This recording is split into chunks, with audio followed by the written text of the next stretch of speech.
Welcome back to the Strength and Speed Podcast. I'm your host, Strength and Speed owner Evan Prepares. We've got a guest with us on the line. Before we get to him, though, a quick word from our sponsors. This episode is brought to you by both Hammer Nutrition and UFOS. I just recently finished another Conquer the Gauntlet Continuum, their multi-lap race, about 5 hours long, and I fueled with Hammer Nutrition the whole time. Highly recommend it, specifically Perpetuum. It's a powdered fat-carb protein blend you mix into your drinks, and I drink one of those at the end of every lap. And then also their gels are really good. They have both caffeinated and non-caffeinated ones. They have a little bit of amino acids in there in addition to some complex carbs to kind of give you that steady burn of energy instead of sugar, which is like a spike and a crash. So I use those for both my Conquer the Gauntlet Continuum wins. And on top of that, after the race, I switched into my UFO shoes. The UFO shoes are recovery sandals. They reduce impact by 37%. They make both shoes, boots, sandals, slides, and clogs. I like the kind of slides because after the race, it's easy to slip them on rather than putting on another pair of shoes or keeping your wet shoes on. So check out UFOS. Check out Hammer Nutrition. If you're going to order from UFOS, mention the Conquer the Gauntlet Pro Team sent you. If you're going to order from Hammer Nutrition, you can use referral number 240887 for 15% off your first order. All right, let's get to our guest. So this week we have Aaron Churchwell on. He's 33 years old from Atlanta, Georgia. Served 9 years in the U.S. Army and 3 combat tours, and he's a sponsored angler for Tomcat Custom Rods Tackle, Southern Cats Apparel, Heroes Outdoor Therapy, Wade's Southern Sauce, River Rat, Reel Repair, D&T Customs, and owner of Partners in Slime. So basically, what I'm getting at is he's a pro or semi-pro fisherman, however you want to call it. The bottom line is he does fishing and he wins prize money. His most memorable accomplishments in the catfish industry would be winning the Cabela's King Cat event on Wheeler Lake and placing 9th out of 200 boats, winning the Veterans Big Fish with a 79.8-pound blue catfish, which is enormous, at the Mississippi River Monsters Tournament. And his 2 biggest goals are to teach conservation, and select harvesting and grow the sport of catfishing as a whole. So, Aaron, welcome to the show. Thanks for having me. So kind of funny story about Aaron. I knew him as Sergeant Churchwell when we were deployed to Iraq back in 2007, 2008. Kind of fell out of touch for a while. And then one of my other soldiers reconnects us on Facebook, and you're posting these pictures of these like freaking enormous fish, right? Like a 79-pound fish, which is preposterously big. So yeah, they get a lot bigger than what people realize. Yeah, insane. So this episode, kind of an odd episode to be talking about, as an OCR podcast. But so we're going to talk a little bit about fishing as a sport. We're going to talk a little bit about how fishing has prize money and kind of how that relates to OCR, and talking a little bit about sponsorships in fishing and, again, how that relates to OCR. And then we'll finish up. Aaron will maybe pass off some more stories from mine and his time together over in Iraq, running around having fun. So we'll get to all that. So let's start off with fishing as a sport. So I literally know nothing about fishing besides what I learned in Boy Scouts, and I have the fishing merit badge. No big deal. But what does it look like as a sport? Can you kind of explain that? Okay. As a sport side of it, the tournament side of it, it's a set number of boats. You're given conditions and a time frame, and it's whoever can catch the biggest bag of 5 fish. And it's a little bit tricky in the catfish world because it's not like you go out and catch the 5 biggest fish you can. A lot of the states across the country, they have what we call the 34-inch rule. So to protect their bigger brood fish, the ones that they protect those. So you're only allowed to have 1 fish over 34 inches in your possession at a time per person. So that makes it a 2-person team because you're allowed 2 fish over 34 inches and 3 under. So you're given a set condition, set time frame, and whoever can catch the biggest bag with 2 overs and what we call 3 unders wins the tournament. Right now, a lot of the big tournaments, you can walk away with minimum of $10,000 for first place. We have a few tournaments throughout the year. One of them pays 30 to win it, and another one pays 40 to win it. So it's growing at a very fast rate. A lot of people don't even realize that there are tournaments for catfish. But it's in the last, I've been doing it for about 5 years. So in the last 5 years, the growth of it has just jumped tremendously. But that's pretty much a breakdown of it. Gotcha. And when you say there's a set time limit, are we talking like an hour? Are we talking a day? Are we talking several days? What's the general rule there? 8 hours. Okay. 8 hours. And it's during the day too. A lot of people look at catfish and they think of going night fishing. It's during the day. So it makes it a lot harder to target fish and put fish in the boat because you're doing it during the daytime. Okay. And then when you catch fish, let's say you catch a small one, can you throw it back and keep fishing? Is that part of it? Yeah. You can cull throughout the day. So, a lot of strategies for us guys are, let's go out and get our 5 fish real quick. Let's get 5 fish in the boat, and then we can worry about chasing the really big fish. So yeah, you can trade fish out throughout the day. Gotcha. Okay. And when we were talking offline, you mentioned, it's not as big as bass fishing, which again, I know essentially nothing about fishing. So, like what are some of the differences and, why is bass fishing, I guess, so much bigger? Bass fishing is so much bigger is because it's in a competition scene. It's been around for a lot longer. I think it's been around for almost 60 years. And at this point now it's televised. So, if you win a FLW tournament, you're winning $300,000. It's televised. So you have a lot of what we call monetary sponsors. Like Wade Southern Sauce. They have nothing to do with the fishing industry. They make barbecue sauce and stuff like that. That's a monetary sponsor. So they pay tournament entry fees for me throughout the year for, a select amount. But bass fishing is so big right now because it's televised, and it has, just like NASCAR, they've got Monster and Red Bull and Tide and Budweiser and all them backing anglers.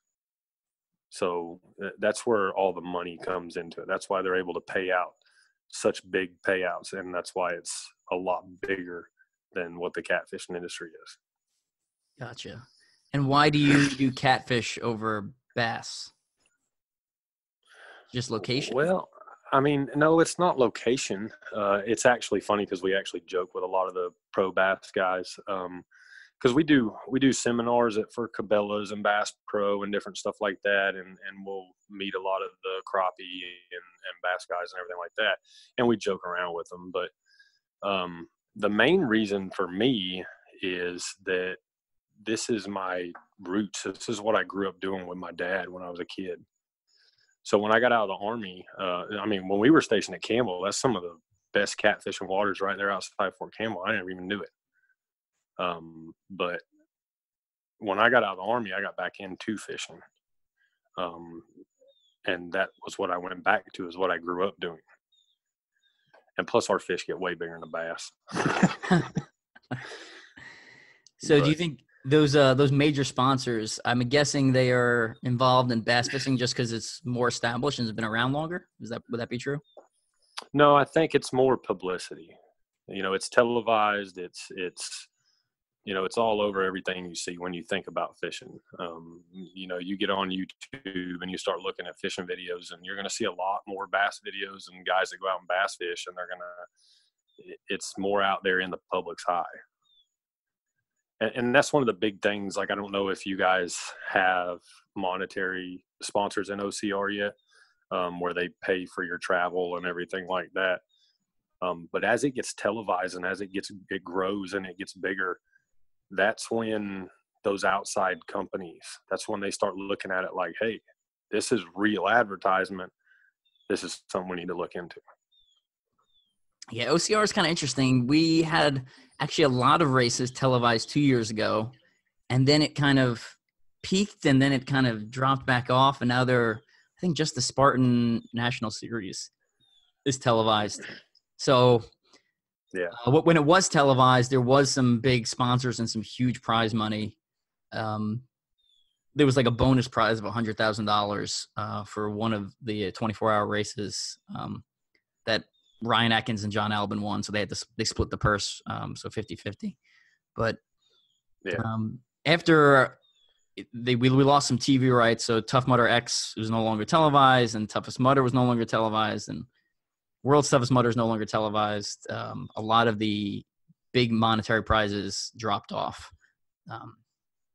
So not sure where, as an OCR, I'm not sure where the industry is headed in the future. If that was a kind of a flash in the pan, a fluke there, or if that is, maybe foreshadowing of things to come, or maybe, it's just ahead of its time, and we'll get there eventually again. But yeah, we'll see. I don't know. And then as far as actual, that's one. Go ahead. Oh, and then as far as actual sponsors go, it really depends on who you are as an athlete and what companies you can hook up with.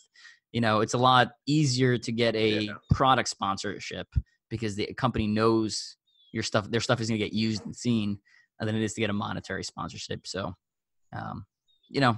depends on the person, depends on the company. And as far as the growth, like you said, you don't know, maybe it grew too fast. I mean, we saw that in the catfish industry like 2 years ago. I mean, we started getting some televised stuff. I don't know if you know who Bill Dance is. If anybody fishes, they know who Bill Dance is. I have no idea who that is. I mean, I know Aaron Churchwell. That's he's the godfather. He's the godfather of bass fishing from 40 years ago. He actually does a lot in the catfish industry now.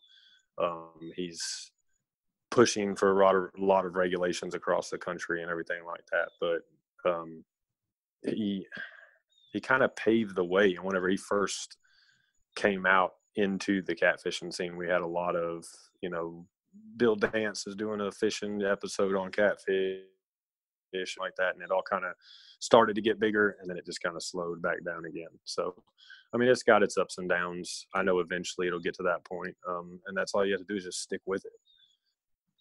Yeah, I think that's it's the same thing with OCR. I mean, you may do it for 4 or 5 years and not see any growth in it, but the growth is actually there. You just have to be looking for it. I think that's great advice, not only as a company but also as an athlete, right? Like, I mean, it was you knew me back in 2007, right? 2007, 2008 time frame, and 6-7. Yeah, 2007 to 2008. Yeah, and like I've been working out so long, like a lot of times you can't see the physical progress when you look at it even at a couple months at a time, But I look back, 2 years ago, and I'm like a completely different level than I was 2 years before that, and a lot of it's just about persistence and back when we were working out in a tent. That's right. In Iraq. Right.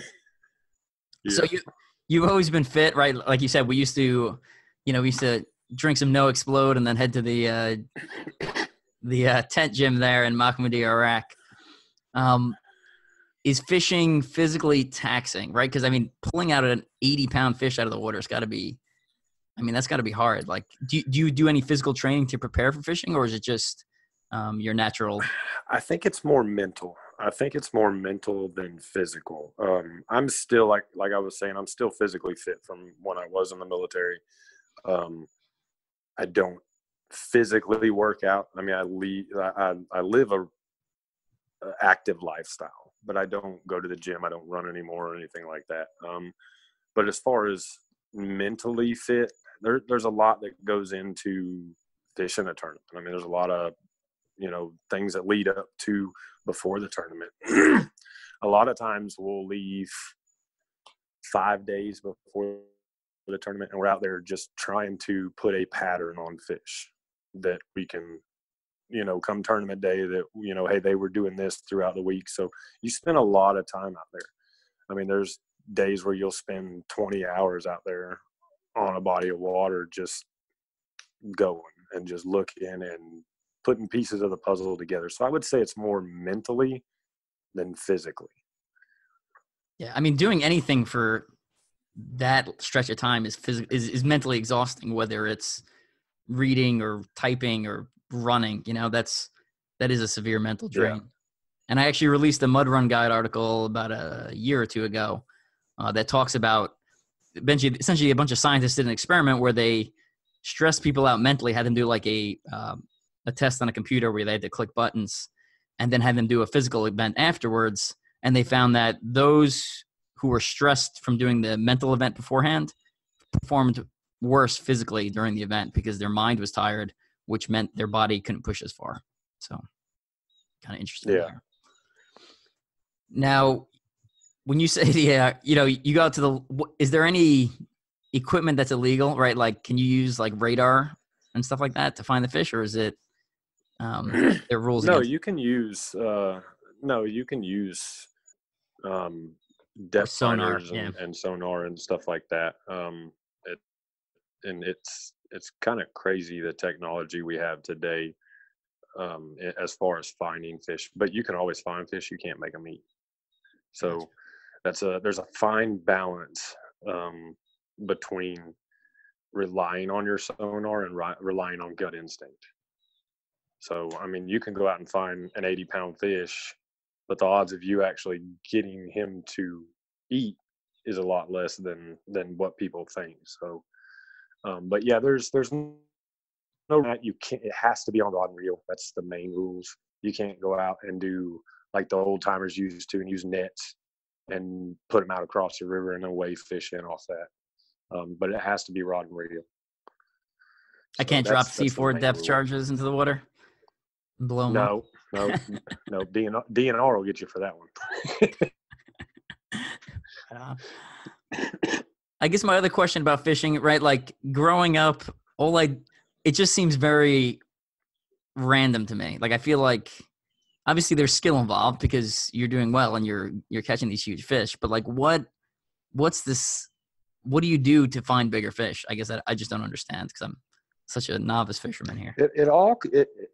It all comes down to learning conditions and what moves fish. The easiest way to break it down for you is barometric pressure. 90% of people don't look at barometric pressure because it doesn't affect your day-to-day life. But as far as a creature being underwater, barometric movement has a lot. When you swim down to the bottom of the pool and your ears start hurting? Mm-hmm.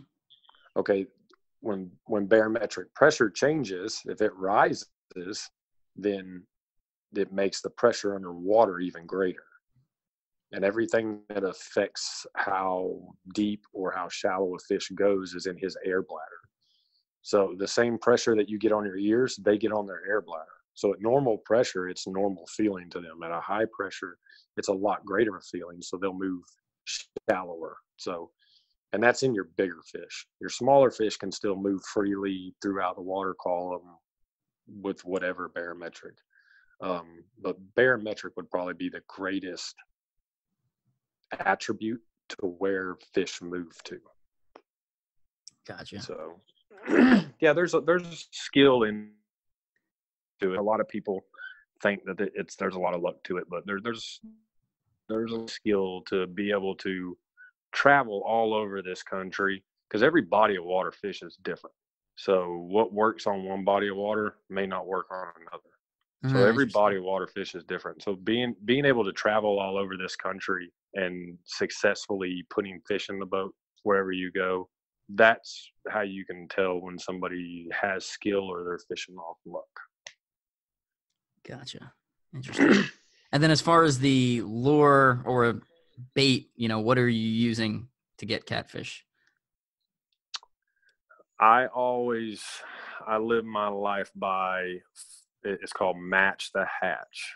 So like on the big rivers, so Mississippi, Missouri, Ohio, Tennessee River, all those rivers that are intertwined together, we have what's called skipjack herring, which is a really good bait for those river systems. I can take skipjack herring and bring it to my home body of water here on the Coosa, and I won't catch fish on it.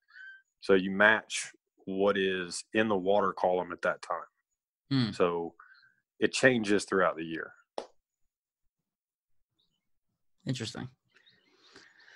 Now let's hit up some more crossover points with OCR. Now on your bio, I'm listed off, probably half a dozen sponsors.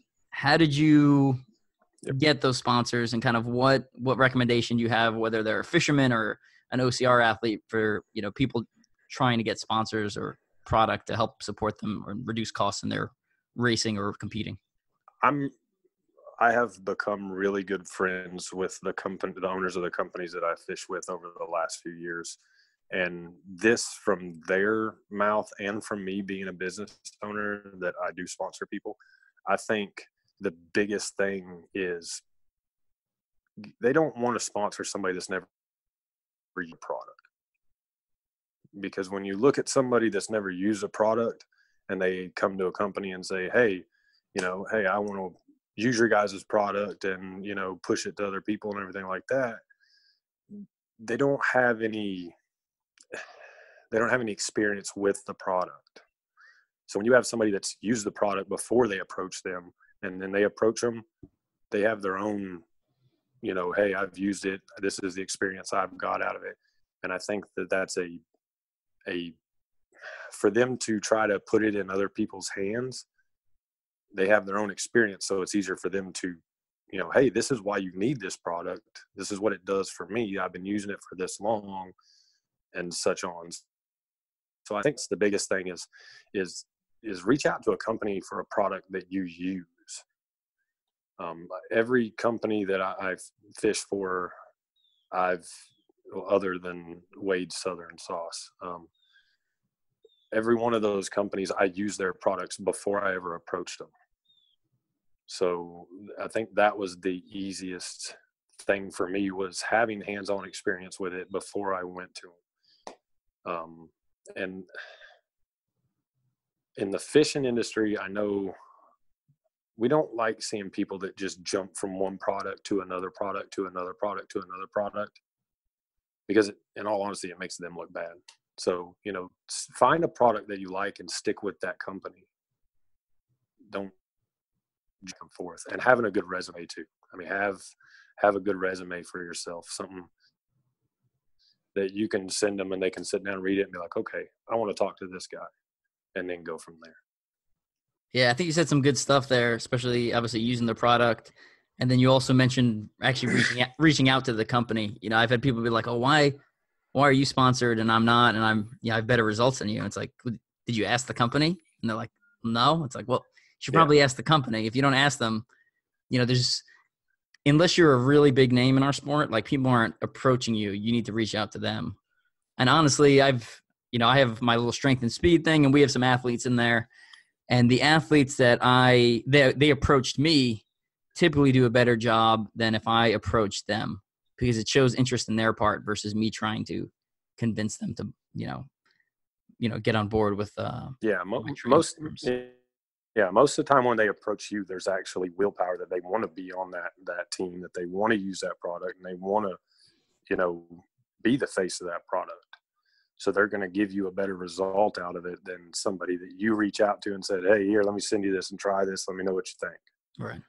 So I also like what you said about brand loyalty. I think that's important too. I've been, like I said, this episode is brought to you by Hammer Nutrition. I've been using their products since 2014, and I used them before they sponsored me. And, I've been with them since then. Yeah. They've just been great, and just have a absolutely phenomenal product that it's actually, I can't find a comparable one in the endurance nutrition world. So. Yeah. Good stuff. Yeah. And that's, as a company owner myself, when you see somebody that just from one product to another, it looks like they're looking for the freebies. Yep. That's all it looks like they're doing. It doesn't look I actually have interest in building that company more. Right. So you mentioned a couple times your company is Partners in Slime. So what is that exactly? Partners in Slime it's a product line of tournament grade tackle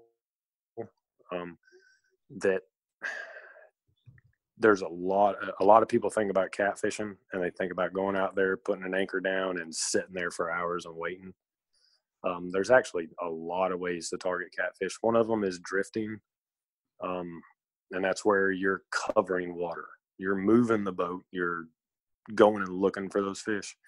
Our first product that we brought to the line they're called cat draggers. It's a dragging weight. So it's a specialized weight that you can actually put it on the bottom of the lake and drag it across the bottom of the lake, and it doesn't get hung up. So, and then our other product that we just came out with a few months ago is a coaling system. So throughout the day when you're fishing a tournament, if you've got, like, for instance, Lake Wateree in South Carolina, that thing is full of 10-pound fish.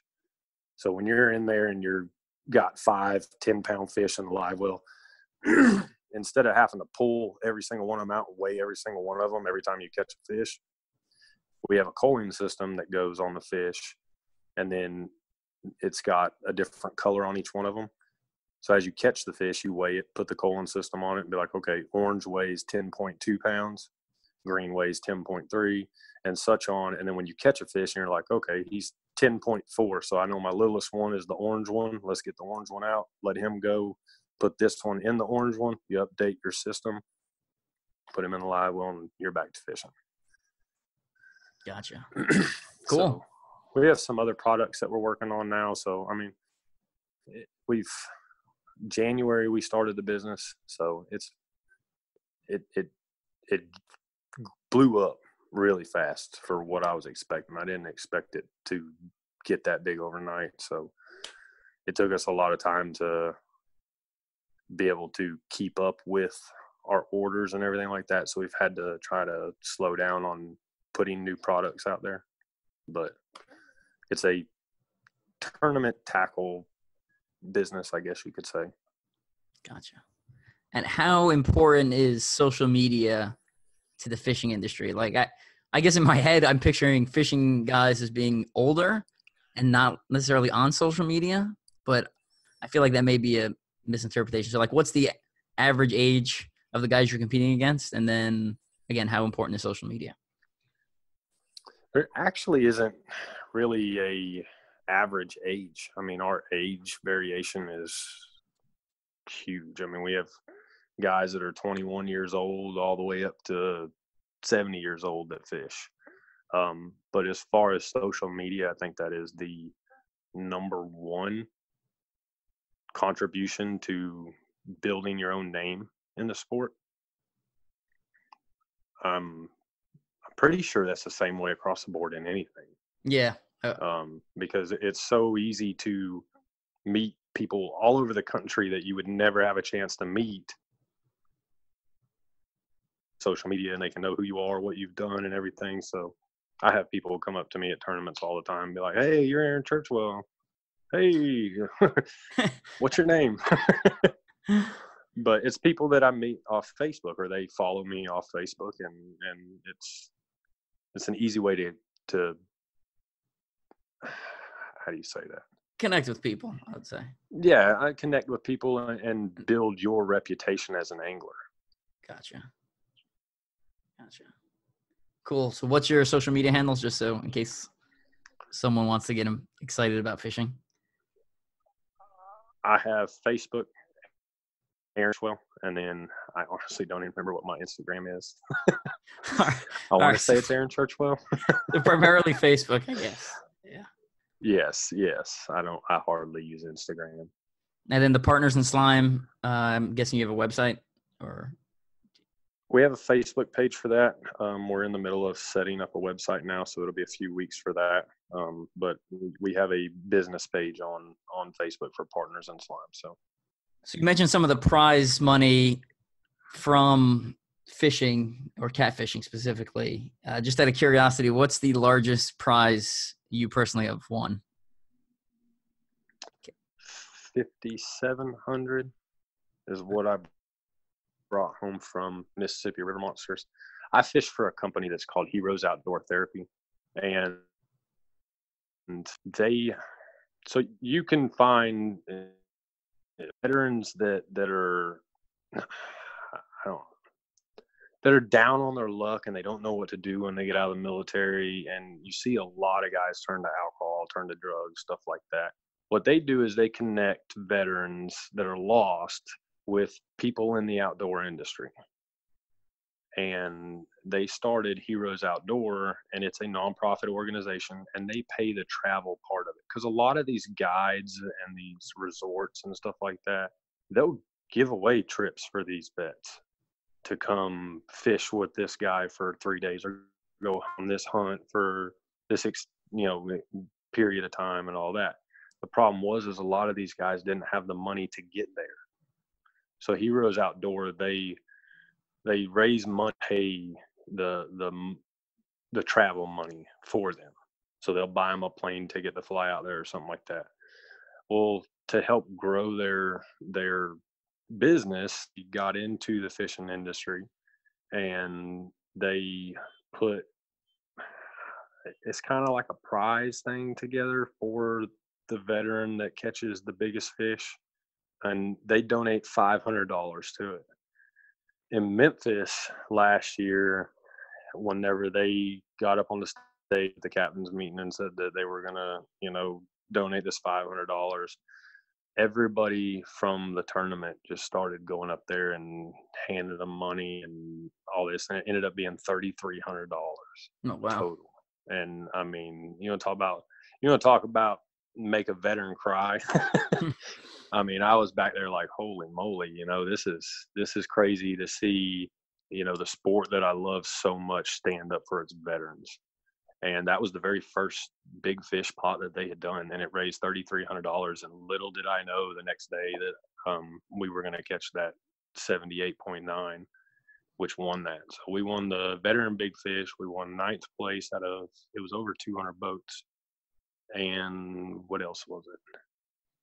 There was another thing that we won there too. So it was like $5,700 total that we come up home with.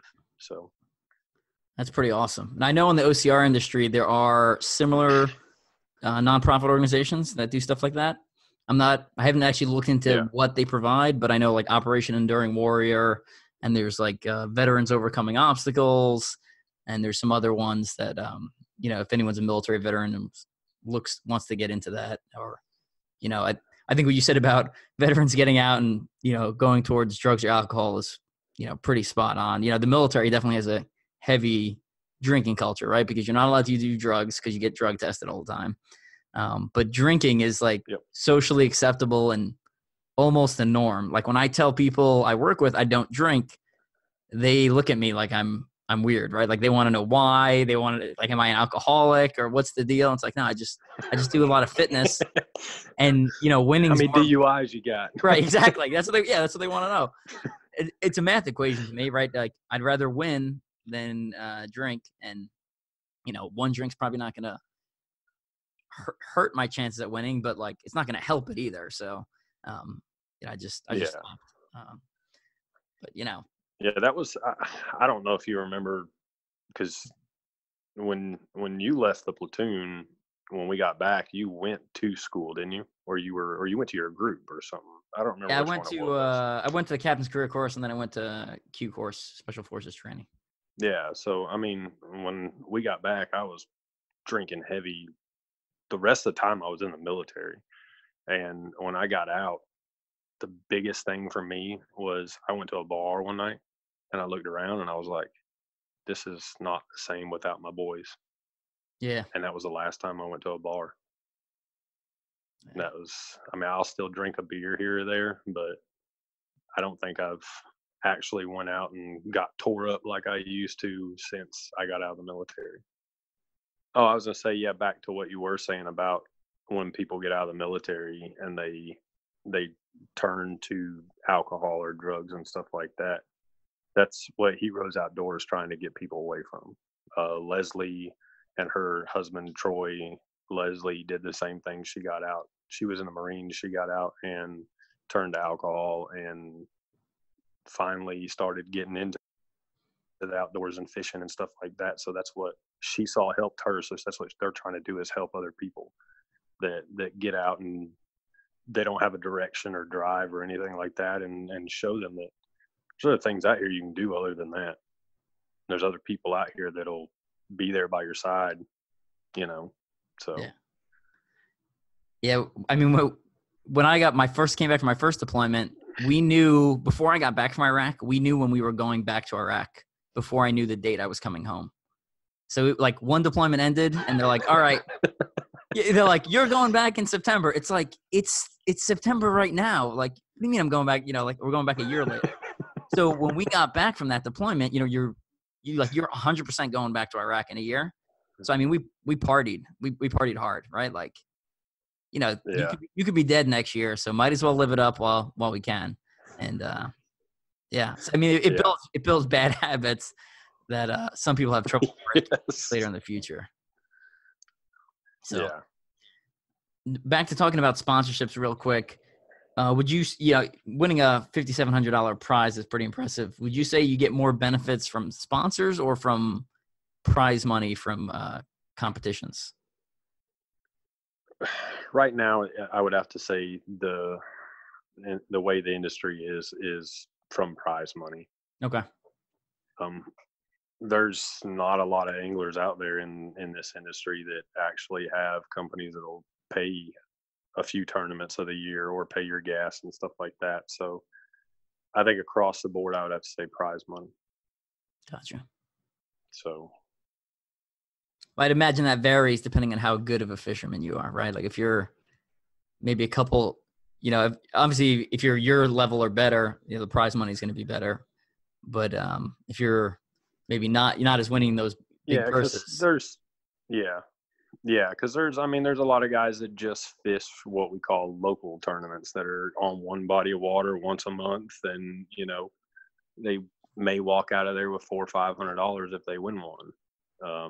But the level, we fish what we consider the national trail, which is the Cabela's Trail, and even on a bad tournament where only 30 boats show up, you're still going home with like $4,000 or $5,000. So pretty good.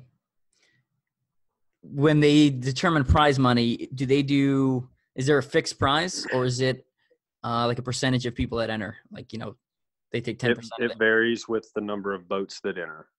Okay. So it varies with the number of boats. Now with the national trail, the city puts money into it. So the city pays Cabela's to come there and have a tournament, which in return brings revenue to them through, you know, taxes and people staying in hotels and, you know, staying there. So they'll put money into the pot, and then the bigger number of boats that you can get, the bigger winning that you'll get. Gotcha. Yeah. Right now in OCR world, there's no races that I know of that are like that where, you know, for every person that enters, like the prize purse goes up. It's just, they typically have fixed prizes. I'm not sure who's putting up the money, whether, you know, it's the company or the sponsors or whatever. I think a lot of our TV ones, it was the sponsors, which is why you saw those larger prizes, or maybe the TV company themselves. I'm really not sure, but those cities pay those companies to bring those there too. They do, because the revenue that they make off of it is greater than what the money they put into it is. Interesting. So they're willing to, you know, hey, we'll give you $5,000 to come, you know, bring that obstacle course here and set it up and everything, because they know, I don't know how many days your guys' stuff lasts, but a lot of times on one of the Cabela's tournaments, it's going to be 5 days. You're going to be there pre-fishing for 3 to 4 days and fishing the tournament. And then a lot of times, because of what time we get done and depending on how far away it is, we'll stay another night before we leave to come home. So it could be 6 days that you're there. Oh, wow. Interesting. All right. So we're going to start wrapping things up. Before we let you go, though, maybe I'll have to edit this part out depending on what you say next. If you have any fun war stories, right? I mean, we spent 14 months together running around Mahmoudiyah, which is basically the first city south of Baghdad. Now, I think a lot of my listeners don't know me necessarily from those days, right? A lot of them met me in 2015 or later. So, if you have any, well, I'll give you three different ones, so then you can edit out any of them if you want to. Okay. I think the most memorable thing that we went through there was the fire. I mean, when we lost everything we owned in the middle of a combat zone, that's something you never forget. Yes, I mean, we lived in a tent, and the tent we had two tents, our platoon. You were in the further tent. I was in the near tent, and the damn cooks. The cooks. They said they had too many things plugged in or something. I don't know. I think one of them may have been smoking and passed out or something, and the tent just went up, and then it lit the next tent on fire. And luckily, that was it. Those two tents burned to the ground, and I mean, I remember you literally lost everything, right? Like you're like, I need a uniform. I was wearing Hawaiian swimming trunks. I just got out of the shower. Yeah. I was wearing Hawaiian swimming trunks and most of the other guys had a uniform on, but I specifically remember you, in those Hawaiian shorts. Yeah, because I went to the gym, came out of the gym, went and showered. I think I gave myself a haircut, and then I showered. And I walked out, and the little Hindu dude was like, "Hey, Mr. Fire," and I was like, "What are you talking about, man?" Yep, there's a fire. Yeah, but that or another PG-13 one would probably be mudding, going out in the rainstorms and mudding. And Pennington got a truck stuck every time. Your driver got a truck stuck every time. My driver used to scare the crap out of me. Well, that rollover incident, which I wasn't even in the vehicle that rolled into the canal. We had a vehicle roll into the canal, almost killed everyone inside. Yeah. Oh, yeah. So it almost killed everyone inside, right? Like I ran to the vehicle to pull these guys out, and the vehicle is like 3/4 of the way underwater. And I'm convinced, 4 of my guys are drowning on the other side of a door that I can't get open. Yeah. So we eventually got them out. All 4 of them survived, which if there was a 5th person, I don't think the air pocket would have been big enough for all of them to be above the water. So that story, especially with Chisholm. Yeah. One of my squad leaders, Sergeant Rauch, jumps in the water and tries to like go swim underneath to get them out that way. But the canal was essentially like wastewater, right? It's like black sewage water.